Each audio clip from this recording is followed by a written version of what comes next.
Santapan Harian. Hari ini kita akan membaca Yosua pasalnya yang kelima. Namun kita akan membacanya pada ayat pertama hingga ayatnya yang ke-12. Sebelumnya, mari kita berdoa. Rengkuhlah hati ini dengan kasih-Mu ya Kristus. Lingkupilah jiwa ini dengan kebenaran firman-Mu. Dan penuhilah pikiran kami dengan hikmat-Mu. Di dalam Kristus Yesus kami berdoa. Amin.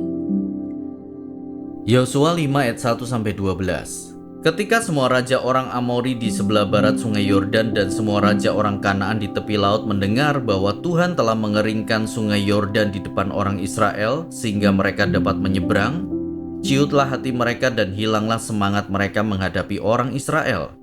Pada waktu itu Tuhan berfirman kepada Yosua, buatlah pisau-pisau dari batu dan adakan sunatan lagi bagi orang Israel. Lalu Yosua membuat pisau-pisau dari batu dan menyunat orang Israel di bukit Aralot. Inilah alasannya mengapa Yosua menyunat mereka. Semua orang yang keluar dari Mesir, yakni semua laki-laki yang menjadi prajurit telah mati dalam perjalanan di padang gurun setelah mereka keluar dari Mesir.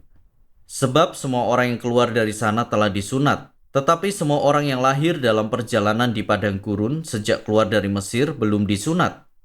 Selama 40 tahun orang Israel berjalan di padang gurun sampai binasa seluruh prajurit di antara bangsa itu yang keluar dari Mesir, karena mereka tidak mau mendengarkan firman Tuhan. Mengenai mereka Tuhan telah bersumpah bahwa mereka tidak akan melihat negeri yang dijanjikan Tuhan dengan bersumpah kepada nenek moyang mereka untuk diberikan kepada kita, suatu negeri yang berlimpah-limpah susu dan madunya. Yosua menyunat anak-anak mereka yang telah diberikan Tuhan sebagai pengganti mereka. Mereka masih berkulup karena mereka belum disunat dalam perjalanan.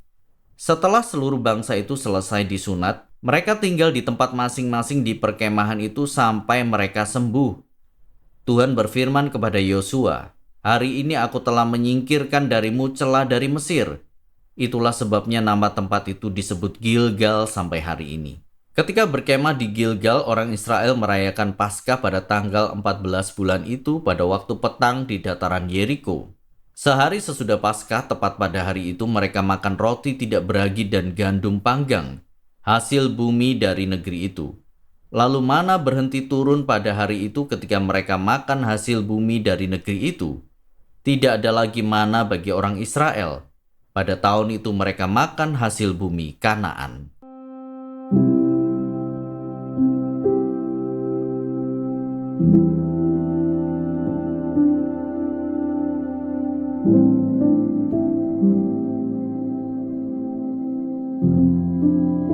Sahabat Scripture Union Indonesia, seringkali orang merasa khawatir tentang bagaimana ia bisa menjalani hidup saat ini dan di masa yang akan datang.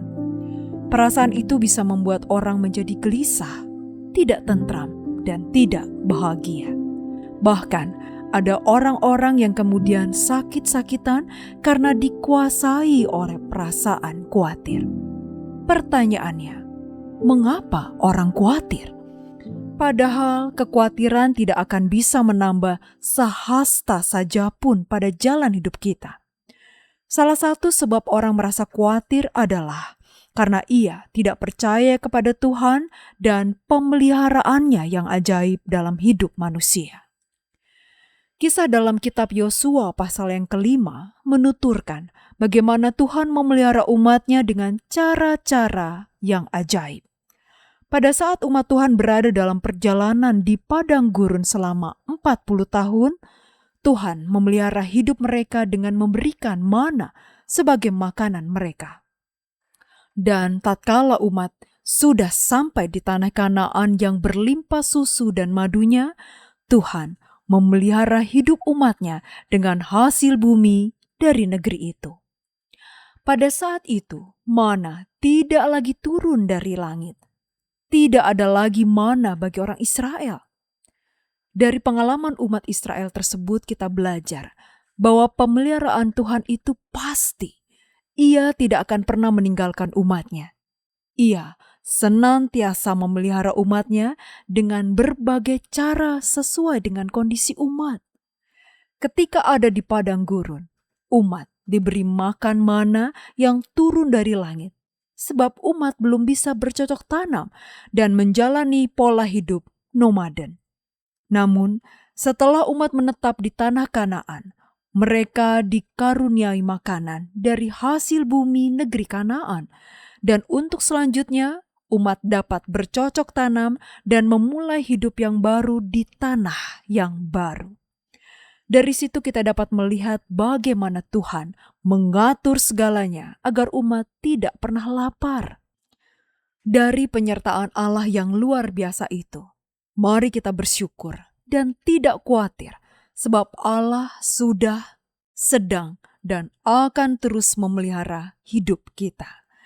Mari kita terus berusaha mengenali karya-karya pemeliharaannya, sehingga hidup kita penuh syukur.